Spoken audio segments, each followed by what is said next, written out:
"This is a story about you," said the man on the radio, and you were pleased. Because you've always wanted to hear a story about yourself on the radio. Welcome to Desert Bluffs.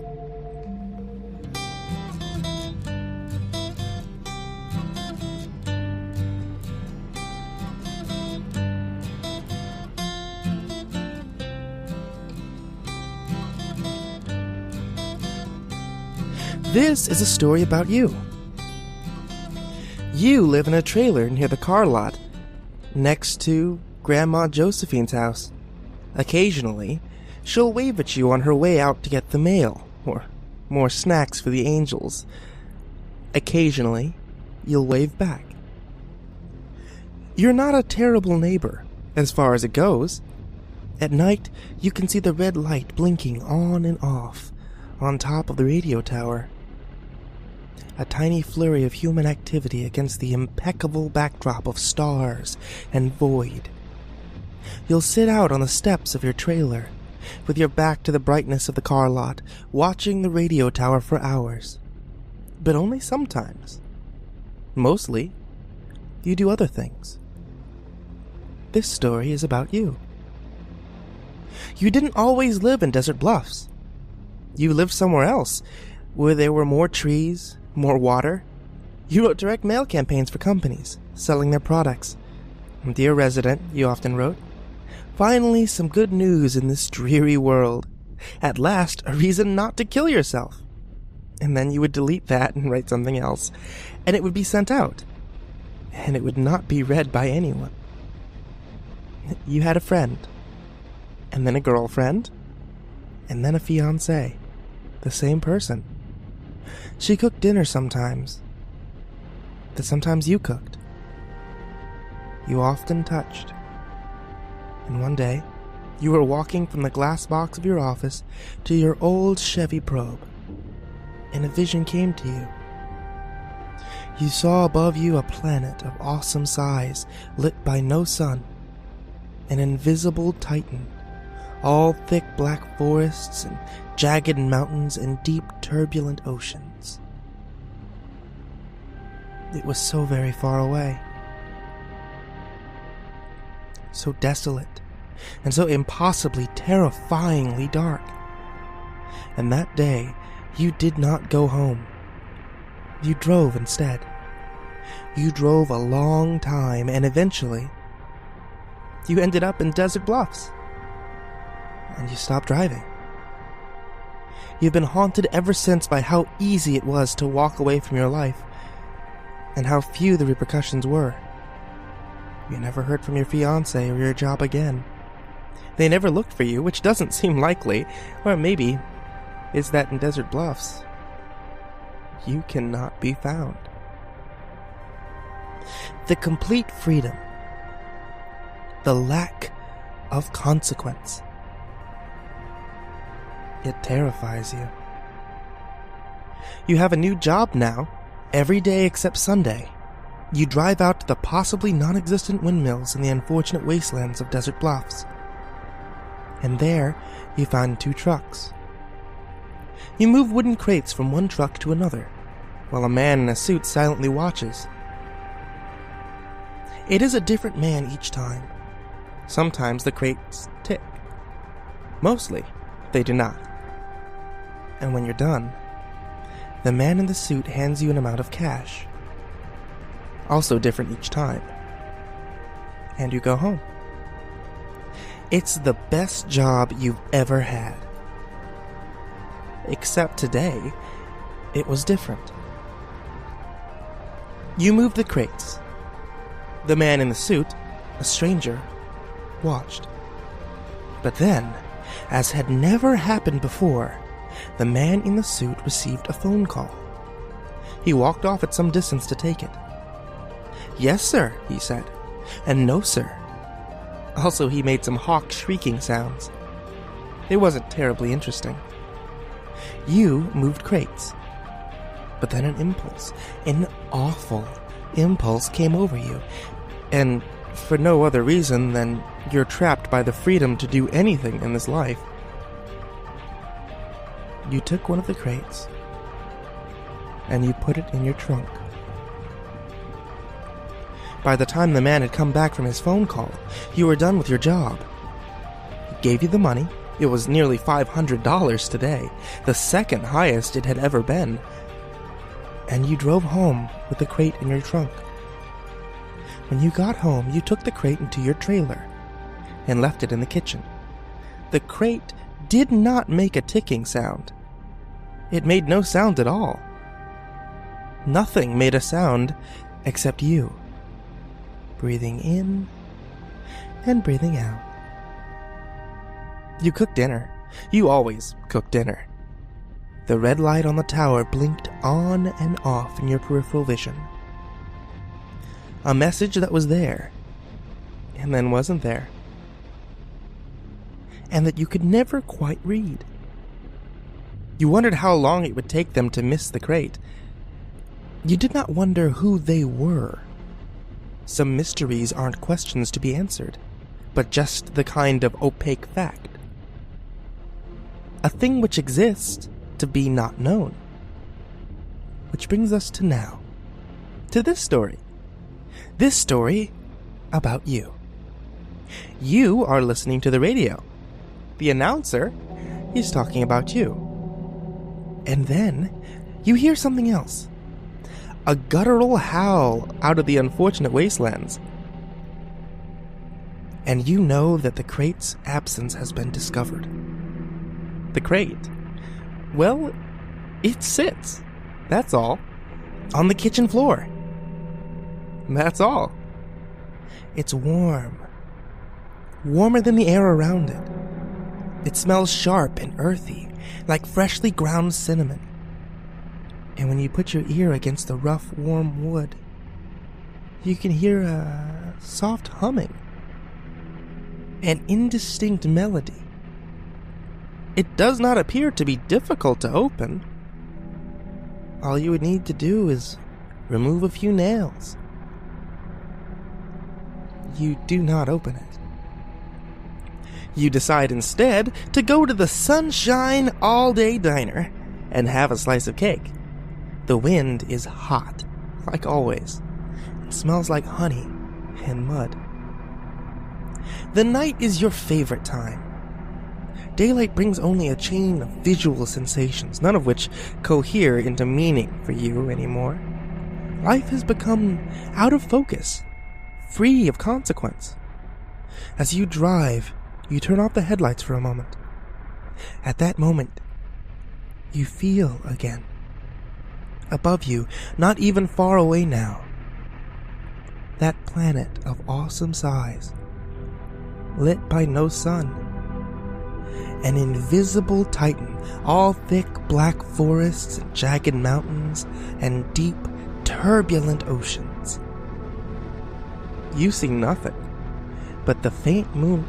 You see nothing but the faint moonlight on your dashboard, but you know the planet is out there, yawning in the unseen spaces.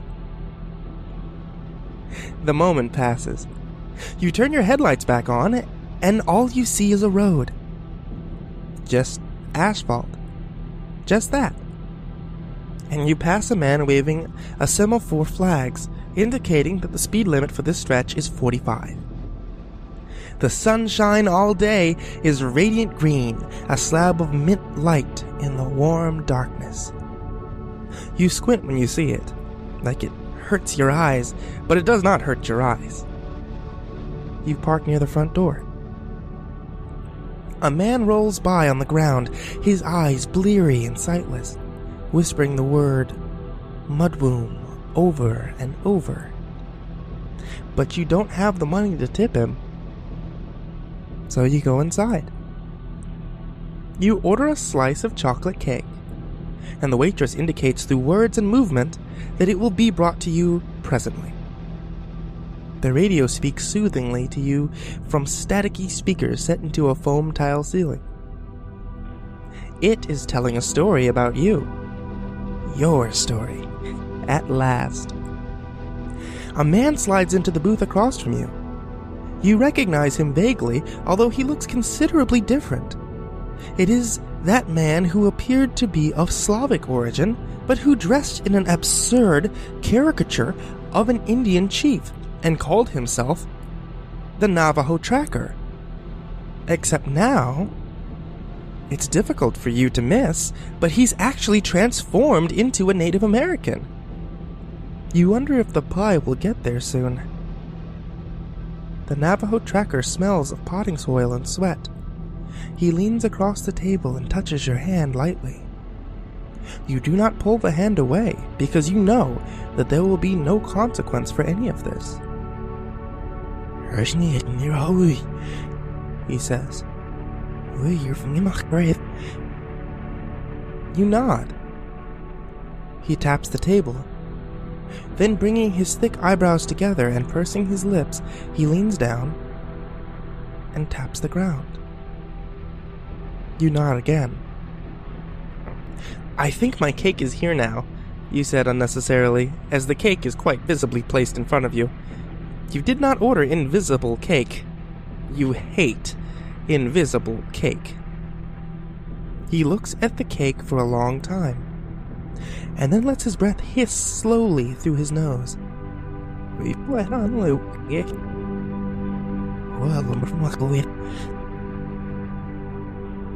He leaves. What a pleasant fellow that guy is. Check, please, you say, whispering it into your drinking glass, as is custom, and then lifting the tray of sugar packets to find it filled out and ready to be paid. You drop a few dollars onto the check, place it back under the sugars, wait for the sound of swallowing, and leave the diner. The waitress nods as you leave, but not at you. She nods slowly and rhythmically, to music only she can hear, her eyes riding the curved lines of neon lights above the menu. As you start the car, the man on the radio says something about the weather.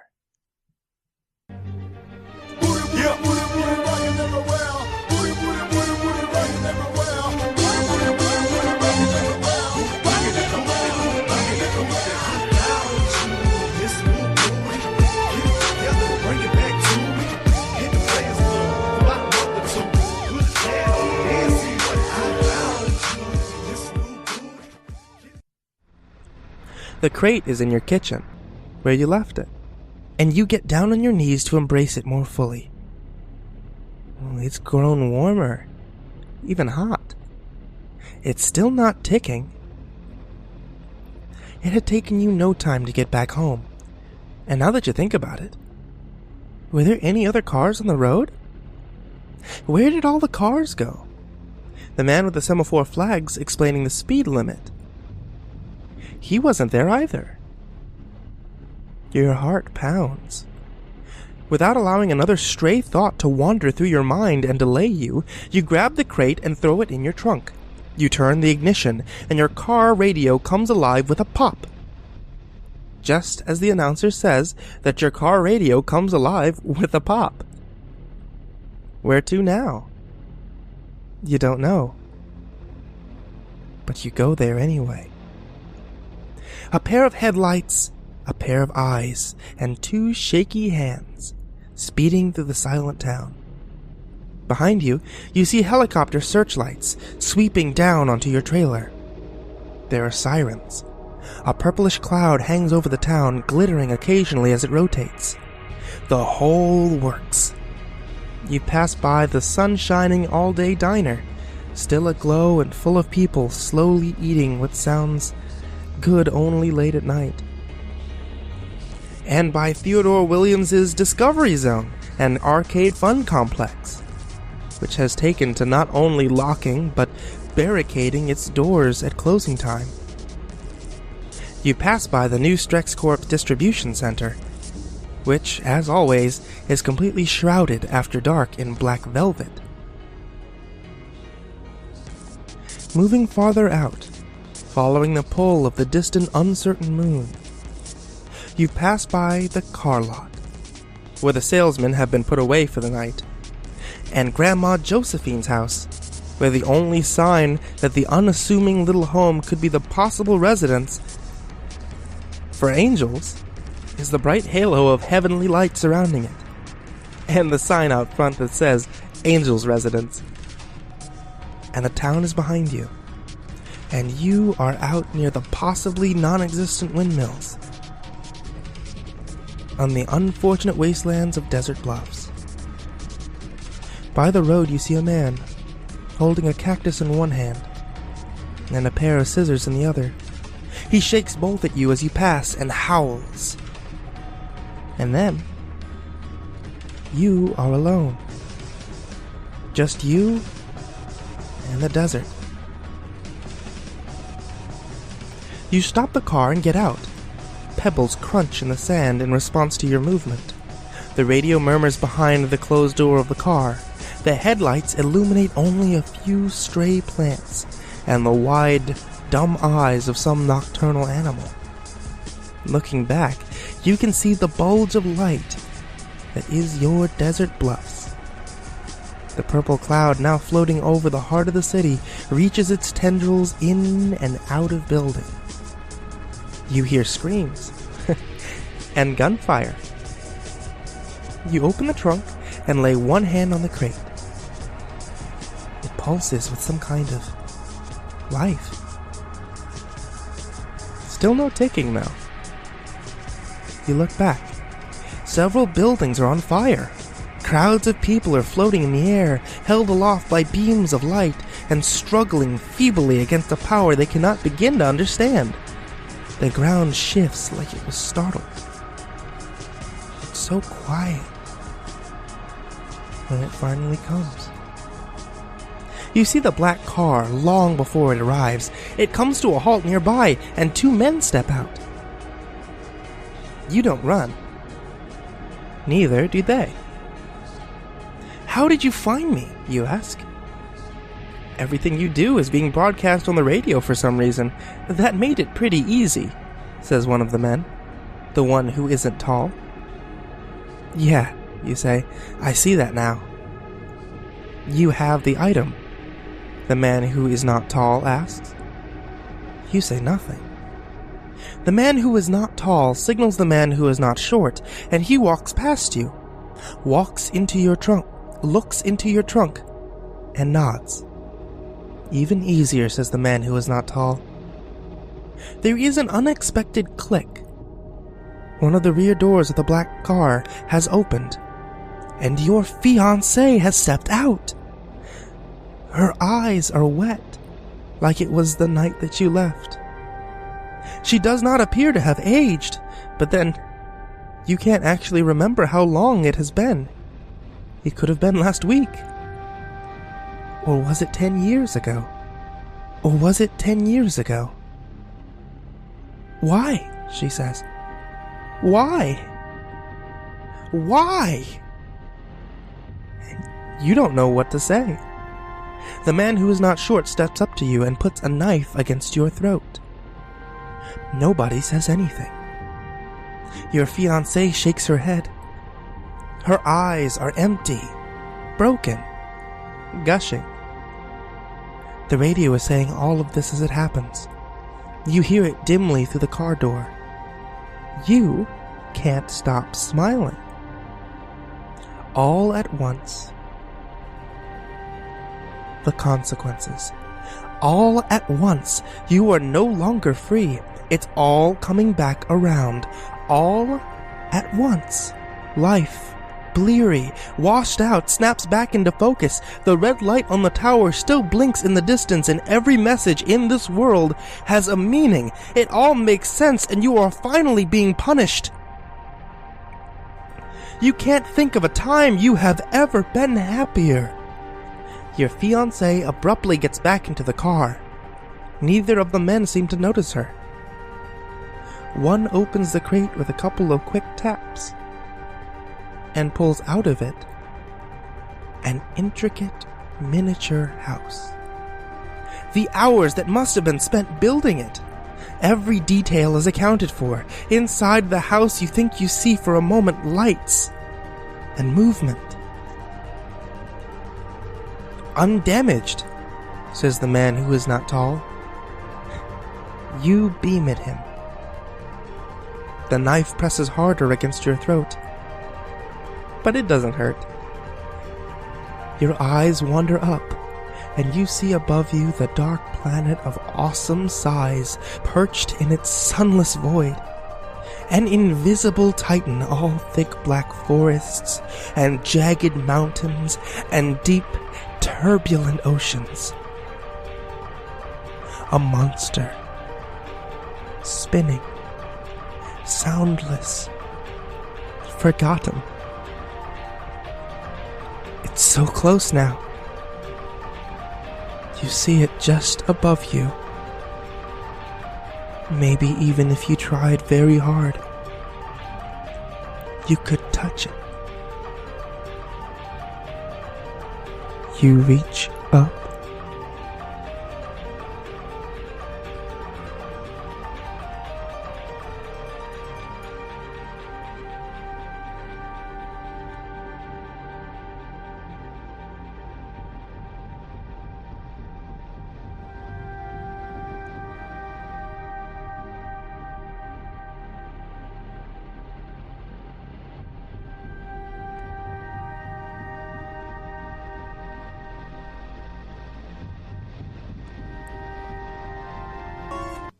This has been a story about you.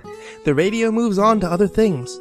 News, traffic, political opinions, and corrections to political opinions. But there was time. One day. One single day. In which it was only one story. A story about you. And you were pleased. Because you've always wanted to hear a story about yourself on the radio. And as always, until next time, Desert Bluffs. Until next time.